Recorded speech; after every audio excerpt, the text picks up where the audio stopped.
Now what we're looking at here is the difference between retirement villages and aged care in Australia. Now in different countries there's other types of different terminology and legislative frameworks. For example, you may have heard of terminologies of care homes or rest homes. They apply to other countries. In Australia there's retirement village and residential aged care. Now the big difference between the two of these is that retirement villages are regulated under state and territory regulations or legislation, and there's different acts and regulations for each state and territory specifically focused on retirement villages. With aged care, that is under the Commonwealth legislation, and it's regulated and funded by the Commonwealth. So there's both different legal jurisdictions there.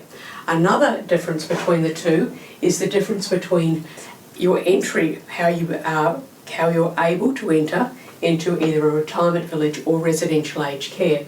With a retirement village, under your Retirement Village Acts, it's limited to people who are over 55 who are no longer working full time.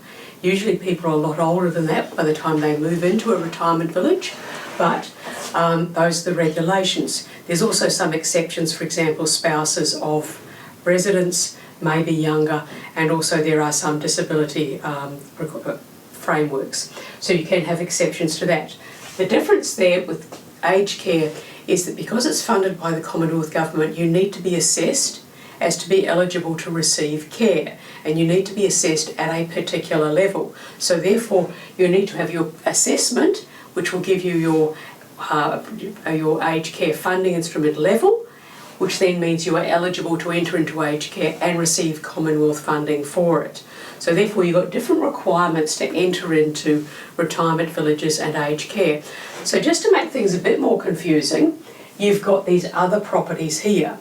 Now they are manufactured home estates, and they can also be called rental villages, residential parks, and also land lease communities. They are where people own a relocatable home and they rent the site from an operator.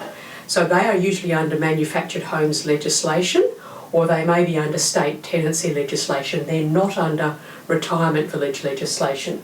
You've also got rental villages, and they often may present very similar way to a retirement village. Some are actually old retirement villages which have been moved over to provide more affordable housing for older people, and they are operated under state tenancy legislation. So they might look like retirement villages, but they are not retirement villages. Now this is where it starts getting a bit more confusing, because you've got some blurring between retirement villages and aged care. For example, you may have a site on which there is a retirement village and a residential aged care facility located. You may have your retirement village accommodation in villa units, or maybe in an apartments.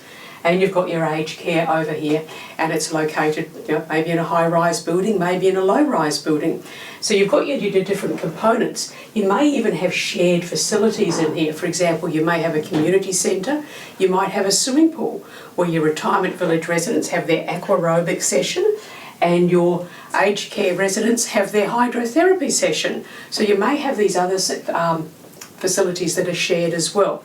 Now under the retirement village, their component, their monthly fees and charges, they give them an entitlement to this. With your aged care residents, it's their funding instrument and their ability to live in the aged care facility, which grants them access to this. So you can start seeing there that you might sort of say, well, hang on, they live in a retirement village, but they seem to have an awful lot of aged care stuff as well. So you'll often find both services being used by residents in both parts. Now to make things even a little bit more confusing, you've got another thing here called home services.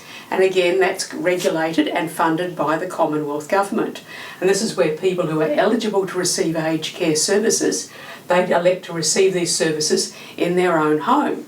Well, all very well, but they may also be living in the retirement village. So you can get somebody living in a retirement village receiving aged care home services, so they're getting all this bundle of services, etc., and they're remaining living in a retirement village. So you can start to see there's a bit of blurring between the two, or it gets a bit fuzzy, looking at the difference between these two types of properties. But however, remember, your retirement village and your aged care are under completely different legislative frameworks.